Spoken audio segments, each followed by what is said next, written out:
Celebration ಇಟ್ಕೊಂಡಿದ್ದೀರಾ? ನಾವು ಇನ್ನು ಜೋರಾಗಿ ಸೆಲೆಬ್ರೇಷನ್ ಮಾಡಬೇಕು ಅನ್ಕೊಂಡಿದ್ದೋ ಪೊಲೀಸರು ಬಿಡ್ತಲ್ಲ ಮೇಡಮ್. ತುಂಬಾ ಕ್ರೌಡ್ ಜಾಸ್ತಿ ಆಗ್ಬಿಟ್ಟಿದೆ. ಏನ್ ಮಾಡ್ತೀರಾ ಪಾಪ ಪೊಲೀಸರು ಅವ್ರ ಕರ್ತವ್ಯ ಅವ್ರ ನಿಭಾಯಿಸ್ತವ್ರೆ. ಆಮೇಲೆ ಸೆಲೆಬ್ರೇಷನ್ ಮಾಡೋಣ ಮೇಡಮ್. ಇಲ್ಲಿ ಆಚೆ ಬರ್ತಾ ಇದೀವಿ ಮೇಡಮ್.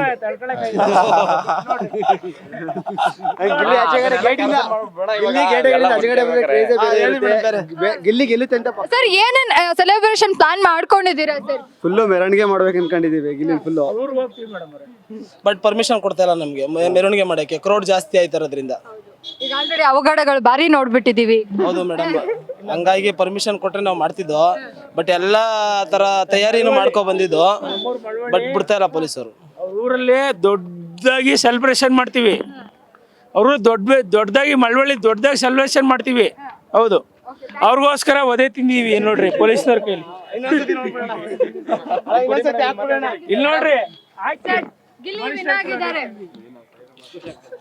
ಗಿಲ್ಲಿ ಗೆದ್ದಿದ್ದು ಬರೇ ನಮ್ಮ ಆಸ್ತಿ ಅಲ್ಲ, ಕರ್ನಾಟಕದ ಆಸ್ತಿ. ಡಮಲ್ ಡಮಿಲ್ ಅಕ್ಕ ಗಿಲ್ಲಿ ಗೆದ್ದು ಹೋಗಿದ್ ಪಕ್ಕ, ಗೆದ್ದು ಹೋಗಿದ್ದು ಪಕ್ಕ.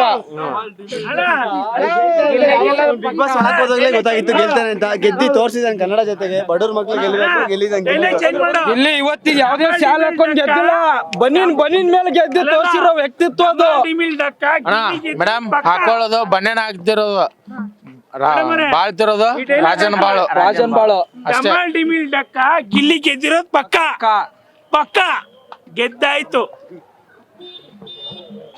ಸರ್ ಕೆಲವರೆಲ್ಲ ಗಿಲ್ಲಿ ಗೆಲ್ಲಲ್ಲ, ಹಾಗೆ ಗಿಲ್ಲಿ ಫ್ಯಾನ್ಸ್ ಸ್ಲಮ್ ಫ್ಯಾನ್ಸ್ ಅಂತೆಲ್ಲ ಹೇಳಿದ್ರು. ನಂದು ಹುಬ್ಳಿ ಮೇಡಮ್, ಉತ್ತರ ಕರ್ನಾಟಕ. ಹುಬ್ಳಿ ಅಂತ ಹೇಳಲ್ಲ, ಉತ್ತರ ಕರ್ನಾಟಕ.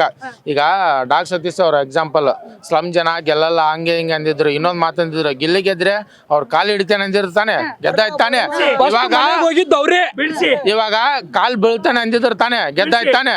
ಬೀಳ್ಸಿ ಅವ್ರ ಕಾಲ್ ಬೆಳ್ಬೇಕು.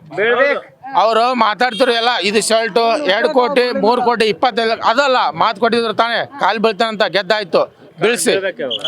ಡಾಕ್ ಸತೀಶ್ ಅವರೇ, ನಿಮ್ಗೆ ಹೇಳ್ತಾ ಇರೋದು ಒಂದೇ ಮಾತು. Thank you sir.